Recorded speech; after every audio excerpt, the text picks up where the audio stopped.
The last of the spirits. The phantom slowly, gravely, silently approached. When it came, Scrooge bent down upon his knee, for in the very air through which the spirit moved, it seemed to scatter gloom and mystery. It was shrouded in a deep black garment, which concealed its head, its face, its form, and left nothing of it visible save one outstretched hand. But for this it would have been difficult to detach its figure from the night, and separate it from the darkness by which it was surrounded. He felt that it was tall and stately when it came beside him, and that its mysterious presence filled him with a solemn dread. He knew no more, for the spirit neither spoke nor moved. "I am in the presence of the ghost of Christmas yet to come," said Scrooge. The spirit answered not, but pointed onward with its hand. "You are about to show me shadows of the things that have not happened, but will happen in the time before us?" Scrooge pursued. "Is this so, spirit?" The upper portion of the garment was contracted for an instant in its folds, as if the spirit inclined its head. That was the only answer he received. Although well used to ghostly company by this time, Scrooge feared the silent shape so much that his legs trembled beneath him, and he found that he could hardly stand when he prepared to follow it. The spirit paused a moment, as observing his condition, and giving him time to recover. But Scrooge was all the worse for this.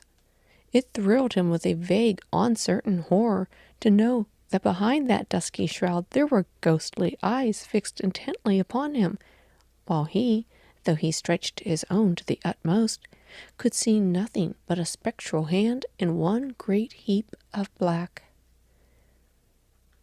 "Ghost of the future," he exclaimed, "I fear you more than any spectre I have seen. But as I know your purpose is to do me good, and as I hope to live to be another man from what I was, I am prepared to bear you company, and do it with a thankful heart. Will you not speak to me?"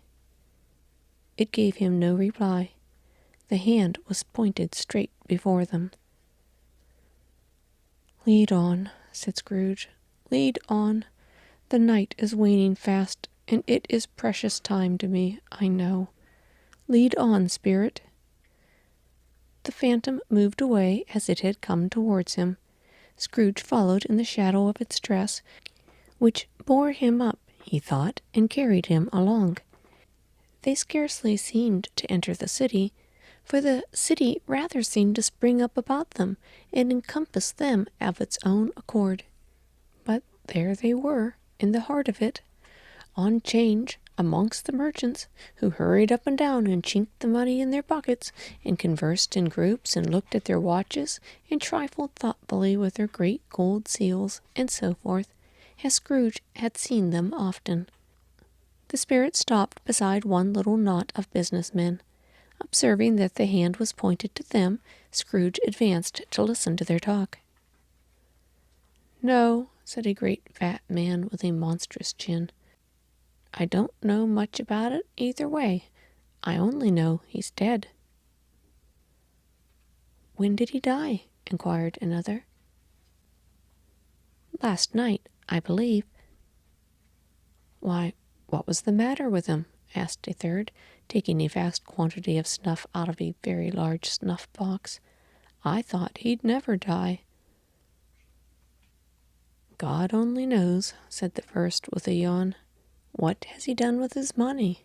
asked a red-faced gentleman with a pendulous excrescence at the end of his nose that shook like the gills of a turkey-cock. "I haven't heard," said the man with the large chin, yawning again. "Left it to his company, perhaps. He hasn't left it to me, that's all I know." This pleasantry was received with a general laugh. "It's likely to be a very cheap funeral," said the same speaker, "for upon my life I don't know of anybody to go to it. Suppose we make up a party and volunteer." I don't mind going if a lunch is provided, observed the gentleman with the excrescence on his nose. But I must be fed if I make one. Another laugh. Well, I am the most disinterested among you, after all, said the first speaker, for I never wear black gloves, and I never eat lunch. But I'll offer to go, if anybody else will. When I come to think of it, I'm not at all sure that I wasn't his most particular friend, for we used to stop and speak whenever we met. Goodbye. Speakers and listeners strolled away and mixed with other groups. Scrooge knew the men and looked towards the spirit for an explanation. The phantom glided on into a street. Its finger pointed to two persons meeting.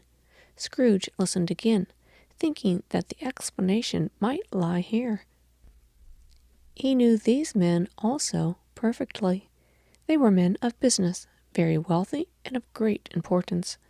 He had made a point always of standing well in their esteem, in a business point of view, that is, strictly in a business point of view. "How are you?" said one. "How are you?" returned the other. "Well," said the first, "Old Scratch has got his own at last, huh?" "So I am told," returned the second. "Cold, isn't it?" "Seasonable for Christmas time. You're not a skater, I suppose?" No, something else to think of. Good morning."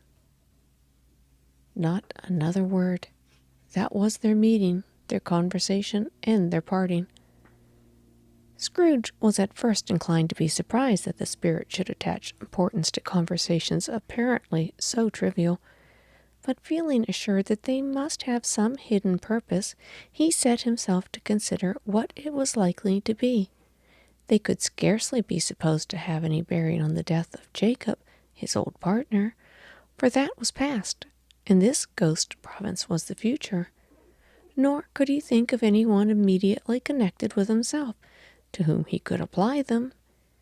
But nothing doubting that to whomsoever they applied, they had some latent moral for his own improvement, he resolved to treasure up every word he heard and everything he saw, and especially to observe the shadow of himself when it appeared. For he had an expectation that the conduct of his future self would give him the clue he missed, and would render the solution of these riddles easy. He looked about in that very place for his own image, but another man stood in his accustomed corner, and though the clock pointed to his usual time of day for being there, he saw no likeness of himself among the multitude that poured in through the porch. It gave him little surprise, however, for he had been revolving in his mind a change of life, and thought and hoped he saw his newborn resolutions carried out in this. Quiet and dark, beside him stood the phantom with its outstretched hand. When he roused himself from his thoughtful quest, he fancied from the turn of the hand, and from its situation in reference to himself, that the unseen eyes were looking at him keenly. It made him shudder and feel very cold. They left the busy scene and went into an obscure part of the town where Scrooge had never penetrated before, although he recognized its situation and its bad repute. The ways were foul and narrow, the shops and homes wretched, the people half naked, drunken, slipshod, ugly. Alleys and archways, like so many cesspools, disgorged their offenses of smell and dirt and life all upon the straggling streets, and the whole quarter reeked with crime, filth, and misery. Far in this den of infamous resort, there was a low-browed beetling shop below a penthouse roof, where iron, old rags, bottles, bones, and greasy offal were bought. Upon the floor within were piled up heaps of rusty keys, nails, chains, hinges, files, scales, weights, and refuse iron of all kinds. Secrets that few would like to scrutinize were bred and hidden in mountains of unseemly rags, masses of corrupted fat, and sepulchres of bones. Sitting in among the wares he dealt in, by a charcoal stove made of old bricks, was a gray-haired rascal, nearly 70 years of age, who had screened himself from the cold air without by a frowsy curtaining of some miscellaneous tatters hung upon a line, and smoked his pipe in all the luxury of calm retirement. Scrooge and the Phantom came into the presence of this man just as a woman with a heavy bundle slunk into the shop. But she had scarcely entered when another woman, similarly laden, came in too, and she was closely followed by a man in faded black, who was no less startled by the sight of them than they had been upon the recognition of each other. After a short period of blank astonishment, in which the old man with the pipe had joined them, they all three burst into a laugh. "Let the charwoman alone to be the first," cried she who had entered first. "Let the laundress alone to be the second, and let the undertaker's man alone to be the third. Look here, old Joe, here's a chance, if we haven't all three met here without meaning it." "You couldn't have met in a better place," said old Joe, removing his pipe from his mouth. "Come into my parlor. You were made free of it long ago, you know, and the other two ain't strangers. Wait a moment till I shut the door of the shop. Ah, how it squeaks! There ain't such a rusty bit of metal in the place as its own hinges, I believe, and I'm sure there's no such old bones here as mine. Ha ha! Well, we're all suitable to our calling. We're well matched. Come into the parlor." The parlor was the space behind the screen of rags. The old man raked the fire together with an old stair-rod, and having trimmed his smoky lamp, for it was night, with the stem of his pipe, put it into his mouth again. While he did this, the woman who had already spoken threw her bundle on the floor, and sat down in a flaunting manner on a stool, crossing her elbows on her knees, and looking with a bold defiance at the other two. "What odds, then? What odds, Mrs. Dilber?" said the woman. "Every person has a right to take care of themselves. He always did." "That's true, indeed," said the laundress. "No man more so." "Why, then, don't stand staring as if you was afraid, woman. Who's the wiser? We're not going to pick holes in each other's coats, I suppose." "No, indeed," said Mrs. Dilber and the other man together. "We should hope not." "Very well, then," cried the woman. "That's enough. Who's the worse for the loss of a few things like these? Not a dead man, I suppose." "No, indeed," said Mrs. Dilbert, laughing. "If he wanted to keep them after he was dead, a wicked old screw," pursued the woman. "Why wasn't he natural in his lifetime? If he had been, he'd had somebody to look after him when he was struck with death, instead of lying gasping out his last there, alone by himself." "It's the truest word that ever was spoke," said Mrs. Dilber. "It's a judgment on him." "I wish it was a little heavier judgment," replied the woman. "And it should have been, you may depend upon it, if I could have laid my hands on anything else. Open that bundle, old Joe. Let me know the value of it. Speak out plain. I'm not afraid to be the first, nor afraid for them to see it. We know pretty well that we were helping ourselves before we met here, I believe. It's no sin. Open the bundle, Joe." But the gallantry of her friends would not allow of this, and the man in faded black, mounting the breach first, produced his plunder. It was not extensive. A seal or two, a pencil case, a pair of sleeve buttons, and a brooch of no great value were all. They were severally examined and appraised by old Joe, who chalked the sums he was disposed to give for each upon the wall, and added them up into a total when he found there was nothing more to come. "That's your account," said Joe, "and I wouldn't give another 6 pence if I was to be boiled for not doing it. Who's next?" Mrs. Dilber was next. Sheets and towels, a little wearing apparel, 2 old-fashioned silver teaspoons, a pair of sugar tongs, and a few boots. Her account was stated on the wall in the same manner. I always give too much to ladies. It's a weakness of mine, and that's how I ruin myself, said old Joe. That's your account. If you asked me for another penny and made it an open question, I'd repent of being so liberal and knock off half a crown. And now undo my bundle, Joe, said the first woman. Joe went down on his knees for the greater convenience of opening it, and having unfastened a great many knots, dragged out a large and heavy roll of some dark stuff. What do you call this? Said Joe. Bed curtains? You don't mean to say you took them down, rings and all, with him lying there? Said Joe. Yes, I do, replied the woman. Why not? You were born to make a fortune, said Joe, and you'll certainly do it.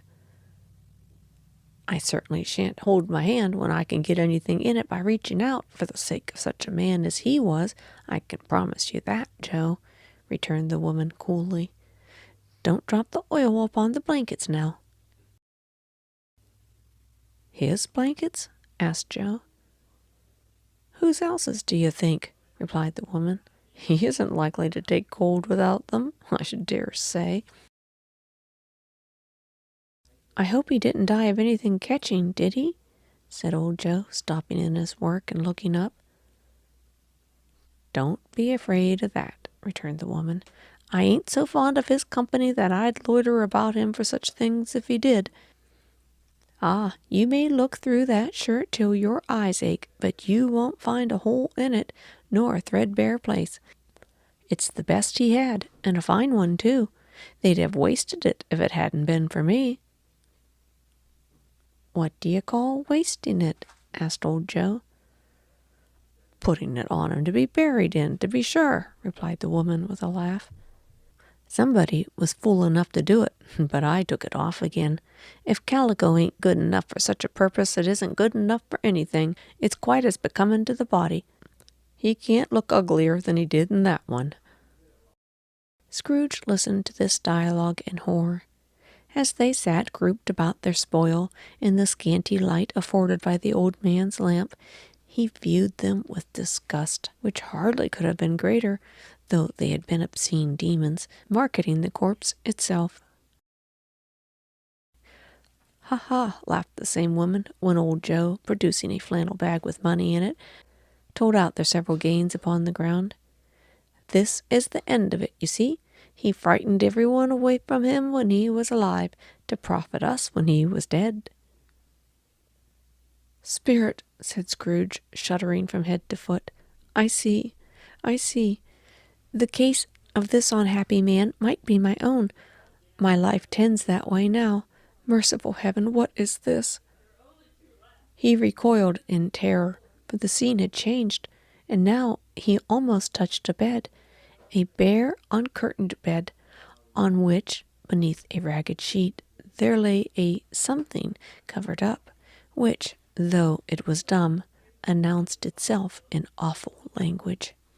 The room was very dark, too dark to be observed with any accuracy, though Scrooge glanced round it in obedience to a secret impulse, anxious to know what kind of room it was. A pale light, rising in the outer air, fell straight upon the bed, and on it, plundered and bereft, unwatched, unwept for, uncared for, was the body of this man. Scrooge glanced towards the phantom. Its steady hand was pointed to the head. The cover was so carelessly adjusted that the slightest raising of it, the motion of a finger upon Scrooge's part, would have disclosed the face. He thought of it, felt how easy it would be to do, and longed to do it, but had no more power to withdraw the veil than to dismiss the spectre at his side. O cold, cold, rigid, dreadful death, set up thine altar here, and dress it with such terrors as thou hast at thy command, for this is thy dominion. But of the loved, revered, and honored head, thou canst not turn one hair to thy dread purposes, or make one feature odious. It is not that the hand is heavy and will fall down when released. It is not that the heart and pulse are still, but that the hand was open, generous, and true, the heart brave, warm, tender, and the pulse a man's. Strike, shadows, strike, and see his good deed springing from the wound to sow the world with life immortal. No voice pronounced these words in Scrooge's ears, and yet he heard them when he looked upon the bed. He thought, if this man could be raised up now, what would be his foremost thoughts? Avarice? Hard-dealing, griping cares? They have brought him to a rich end, truly. He lay in the dark, empty house, with not a man or woman or child to say that he was kind to me in this or that, and for the memory of one kind word I will be kind to him. A cat was tearing at the door, and there was a sound of gnawing rats beneath the hearthstone. What they wanted in the room of death, and why they were so restless and disturbed, Scrooge did not dare to think. "Spirit," he said, "this is a fearful place. In leaving it, I shall not leave its lesson. Trust me. Let us go." Still the ghost pointed with an unmoved finger to the head. "I understand you," Scrooge returned, "and I would do it if I could. But I have not the power, Spirit. I have not the power." Again it seemed to look upon him. "If there is any person in the town who feels emotion caused by this man's death," said Scrooge, quite agonized, "show that person to me, Spirit, I beseech you." The phantom spread its dark robe before him for a moment, like a wing, and withdrawing it, revealed a room by daylight where a mother and her children were. She was expecting someone, and with anxious eagerness, for she walked up and down the room, started at every sound, looked out from the window, glanced at the clock, tried but in vain to work with her needle, and could hardly bear the voices of the children in their play. At length the long-expected knock was heard. She hurried to the door and met her husband, a man whose face was careworn and depressed, though he was young. There was a remarkable expression in it now, a kind of serious delight, of which he felt ashamed, and which he struggled to repress. He sat down to the dinner that had been hoarding for him by the fire, and when she asked him faintly what news, which was not until after a long silence, he appeared embarrassed how to answer. To help him, she said, "Is it good or bad?" "Bad," he answered. "We are quite ruined?" "No, there is hope yet, Caroline." "If he relents," she said, amazed, "then there is. Nothing is past hope if such a miracle has happened." "He is past relenting," said her husband. "He is dead." She was a mild and patient creature, if her face spoke truth, but she was thankful in her soul to hear it, and she said so with clasped hands. She prayed forgiveness the next moment, and was sorry, but the first was the emotion of her heart. "What the half-drunken woman whom I told you of last night said to me when I tried to see him and obtain a week's delay, and what I thought was a mere excuse to avoid me, turns out to have been quite true. He was not only very ill, but dying then." "To whom will our debt be transferred?" "I don't know. But before that time we shall be ready with the money. And even though we were not, it would be a bad fortune indeed to find so merciless a creditor and his successor. We may sleep tonight with light hearts, Caroline." Yes, soften it as they would, their hearts were lighter. The children's faces, hushed and clustered around to hear what they so little understood, were brighter, and it was a happier house for this man's death. The only emotion that the ghost could show him, caused by the event, was one of pleasure. "Let me see some tenderness connected with a death," said Scrooge, "or that dark chamber spirit which we just left now will be forever present for me." The ghost conducted him through several streets familiar to his feet, and as they went along, Scrooge looked here and there to find himself, but nowhere was he to be found. They entered poor Bob Cratchit's house, the dwelling he had visited before, and found the mother and the children seated round the fire. Quiet, very quiet. The noisy little Cratchits were as still as statues in one corner, and sat looking up at Peter, who had a book before him. The mother and her daughters were engaged in sewing. But surely they were so very quiet. And he took a child and set him in the midst of them. Where had Scrooge heard these words? He had not dreamed them. The boy must have read them out, as he and the spirit crossed the threshold. Why did he not go on? The mother laid her work upon the table, and put her hand up to her face. "The color hurts my eyes," she said. "The color? Ah, poor Tiny Tim." "They're better now, again," said Cratchit's wife. "It makes them weak by candlelight, and I wouldn't show weak eyes to your father when he comes home for all the world. It must be near his time." "Past it, rather," Peter answered, shutting up his book. "But I think he has walked a little slower than he used these last few evenings, Mother." They were very quiet again. At last she said, and in a steady, cheerful voice that only faltered once, I have known him walk with Tiny Tim upon his shoulder, very fast indeed." "And so have I," said Peter, "often." "And so have I," exclaimed another. So had all.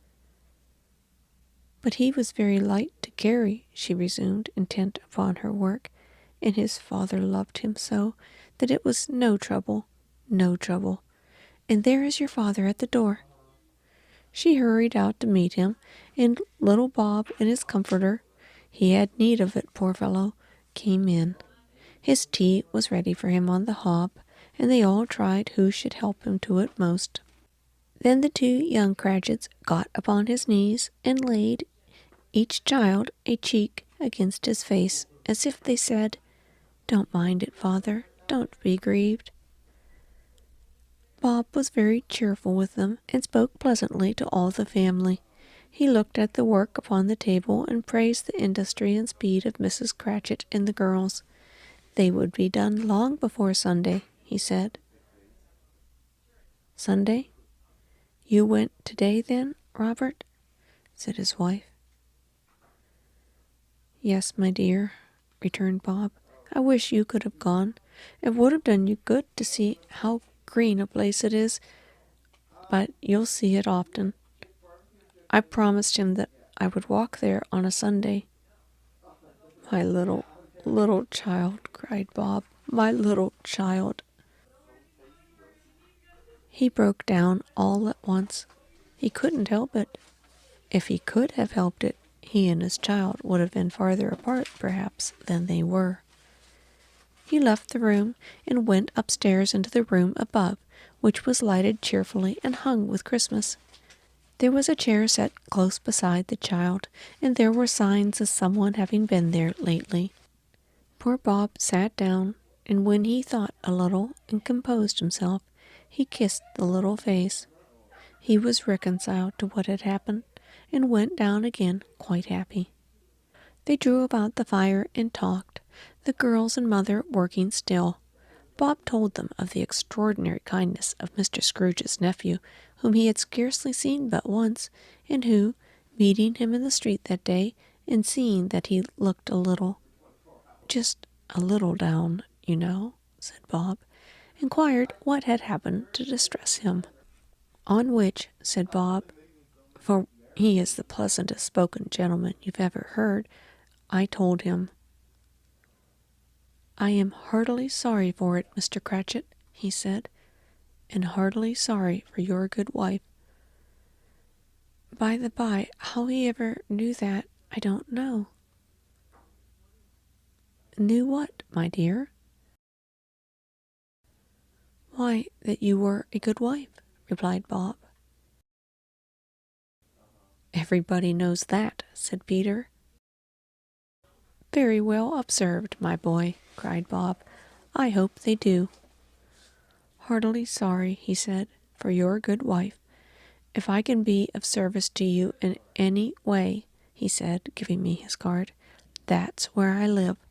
Pray come to me. Now it wasn't, cried Bob, for the sake of anything he might be able to do for us, so much as for his kind way, that this was quite delightful. It really seemed as if he had known our Tiny Tim and felt the pain with us. I'm sure he's a good soul, said Mrs. Cratchit. You would be surer of it, my dear, returned Bob, if you had saw and spoke to him. I shouldn't be at all surprised, mark what I say, if he got Peter a better situation. Only hear that, Peter, said Mrs. Cratchit. And then, cried one of the girls, Peter will be keeping company with someone and setting up for himself. Oh, get out of here, retorted Peter, grinning. It's just as likely as not, said Bob. One of these days, though there's plenty of time for that, my dear. But however and whenever we part from one another, I'm sure we shall none of us forget poor Tiny Tim, shall we? Or this final parting that there was among us. Never, father, cried they all. And I know, said Bob, I know, my dears, that when we recollect how patient and mild he was, although he was a little child, we shall not quarrel easily among ourselves and forget poor Tiny Tim in doing it. No, never, they all cried again. I am very happy, said little Bob. I am very happy. Mrs. Cratchit kissed him, his daughters kissed him, the two young Cratchits kissed him, and Peter and himself shook hands. Spirit of Tiny Tim, thy essence was from God.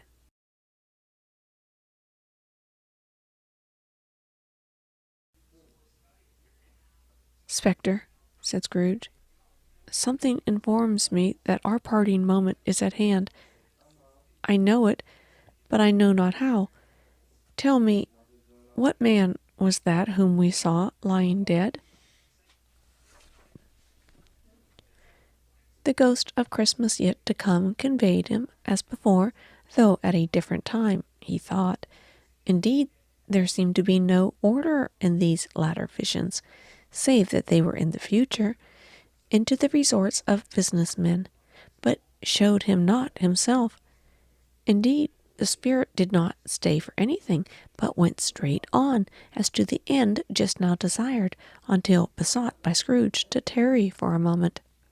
This court, said Scrooge, through which we hurry now, is where my place of occupation is, and has been for a length of time. I see the house. Let me behold what I shall be in days to come. The spirit stopped. The hand was pointed elsewhere. The house is yonder, Scrooge exclaimed. Why do you point away? The inexorable finger underwent no change. Scrooge hastened to the window of his office and looked in. It was an office still, but not his. The furniture was not the same, and the figure in the chair was not himself. The phantom pointed as before. He joined it once again, and wondering why and whither he had gone, accompanied it till they reached an iron gate. He paused to look round before entering. A churchyard. Here, then, the wretched man whose name he had now to learn lay underneath the ground. It was a worthy place, walled in by houses, overrun by grass and weeds, the growth of vegetation's death, not life. choked up with too much burying, fat with repleted appetite. A worthy place. The spirit stood among the graves and pointed down to one. He advanced towards it trembling. The phantom was exactly as it had been, but he dreaded that he saw new meaning in its solemn shape. "Before I draw nearer to that stone to which you point," said Scrooge, "answer me one question. Are these the shadows of the things that will be, or are they the shadows of things that may be only?" Still the ghost pointed downward to the grave by which it stood. Men's courses will foreshadow certain ends, to which, if persevered in, they must lead, said Scrooge. But if the courses be departed from, the ends will change. Say it is thus with what you show me.